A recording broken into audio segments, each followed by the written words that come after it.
Hello दोस्तों, कैसे हैं आप सब। उम्मीद करते हैं अच्छे होंगे। आज वीडियो ब्लॉग में हम बात करने वाले हैं ओला की सर्विस के बारे में। किस तरीके से ओला टैक्सी की सर्विस खराब हो गई, किस तरीके से उसकी स्कूटी अच्छा रिस्पॉन्स नहीं कर रही, लोग परेशान हैं।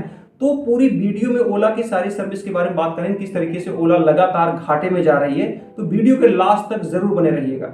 स्टार्टअप की दुनिया ऐसी है, जब भी कोई नया स्टार्टअप लॉन्च होता है, जब भी कोई व्यक्ति नया स्टार्टअप लेके आता है, तो सबसे पहले वो बात करता है लोगों को अच्छी सर्विस देने की, यानी कि कस्टमर को बेहतर से बेहतर सर्विस प्रोवाइड करवाने की, और दूसरे स्थान पे रखता है अपने प्रॉफिट को। स्टार्ट वो यहीं से करता है। और इसी सोच के साथ भावेश अग्रवाल 2010 में एक नया स्टार्टअप लेके आते हैं जिसका नाम होता है ओला। ओला एक एप्लीकेशन लॉन्च होता है जिसके तहत बहुत सारे टैक्सी ड्राइवर अपनी टैक्सी लेके जुड़ सकते थे। लोग एप्लीकेशन पे जाकर ओला टैक्सी को बुक करते थे और उसकी सर्विस का लाभ लेते थे। जब ओला रोड पे आती है तो अपने ड्राइवर को बहुत ही अच्छा प्रॉफिट देती है, बहुत अच्छा कमीशन देती है। दूसरी तरफ जो कस्टमर होता है, जो उसका यूजर होता है, उसको भी बहुत कम चार्ज पे बुकिंग मिल जाती थी। ये दोनों चीजें ओला की मार्केटिंग अच्छी कर गई। बहुत सारे लोग बसों में, टेम्पो में सफर करना इसलिए छोड़ देते हैं क्योंकि एक तो उसमें वेट करना है, आपको बस स्टैंड में खड़े होकर धक्के खाते हुए बस में जाना है। अब उससे कम पैसे में आपको ओला मिल जा रही है, वो भी आपके घर के सामने। तो इजी था, एप्लीकेशन से बुक करना था, आपके घर के सामने ओला खड़ी हुई, आप ऑफिस जा सकते हैं, कहीं भी जा सकते हैं, जहां जा सकते हैं जाइए। और ओला ड्राइवर को भी बहुत अच्छा कमीशन मिलता था, जिसके कारण बहुत सारे ओला ड्राइवर ने अपनी प्राइवेट गाड़ी खरीदी, प्राइवेट कार खरीदी और उसको ओला में लगा दिया और 15,000 20,000 की ईएमआई पे करने लगे। ये सिलसिला चलता रहा, लेकिन जो ओला के इन्वेस्टर्स थे, जो ओला में इन्वेस्ट किए थे, वो इस चीज से परेशान थे क्योंकि ओला लगातार घाटे में जा रही थी। ओला के कस्टमर खुश थे, ड्राइवर खुश थे, लेकिन ओला के इन्वेस्टर इस चीज से परेशान थे। और भावेश अग्रवाल के सामने बार बार ये बात खड़ी होती थी कि अगर इस तरीके से हम काम करते रहे तो लगातार घाटे की वजह से हमें कंपनी को बंद करना पड़ जाएगा। लेकिन भावेश अग्रवाल बार बार बात करते थे, अगर हमने लोगों में मजबूत पकड़ बना ली, कस्टमर से पकड़ बना ली, तो हम बाद में इस लॉस को प्रॉफिट में क्रिएट कर सकते हैं।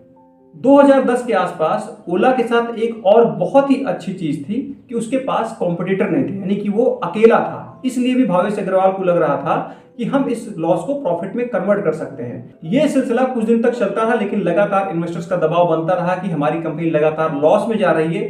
फिर ओला ने डिसीजन लिया। डिसीजन क्या लिया? उसने सबसे पहले ड्राइवर के कमीशन को कम कर दिया और उसके बाद बुकिंग चार्ज को बढ़ा दिया।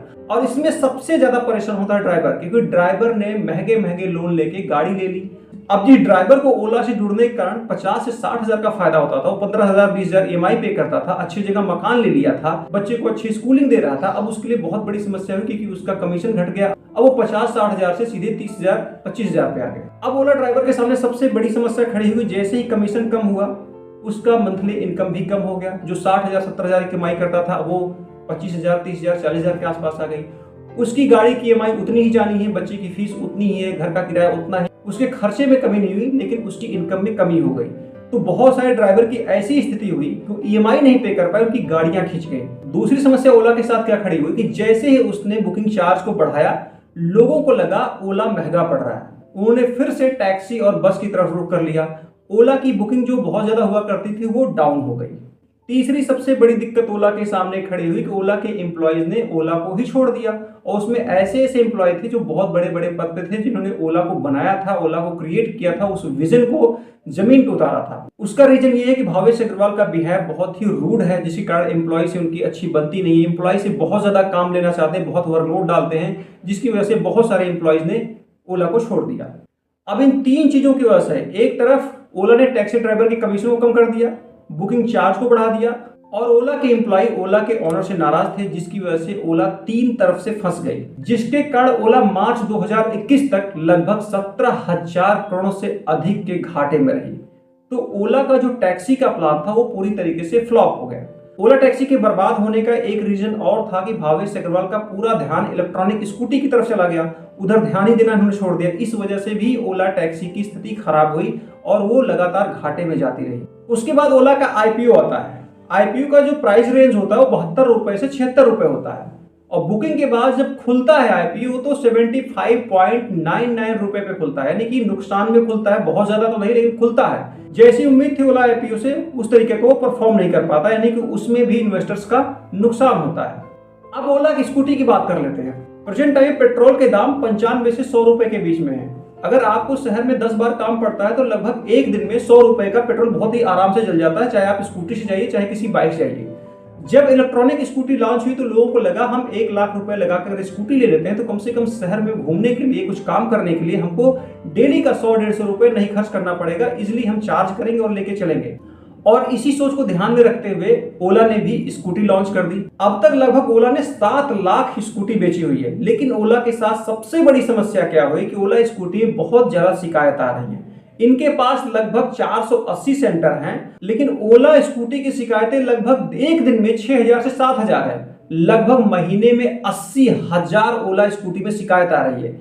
ऐसी कंडीशन में ओला का जो सर्विस सेंटर है वो सर्विस नहीं दे पा रहा है। और इस समस्या को देखते हुए ओला ने एक और नया तरीका अपनाया कि अगर आपको ओला स्कूटी को सर्विस कराना है तो पहले आप फोन कॉल से बुकिंग कराइए, और वो फोन कॉल लगता ही नहीं है।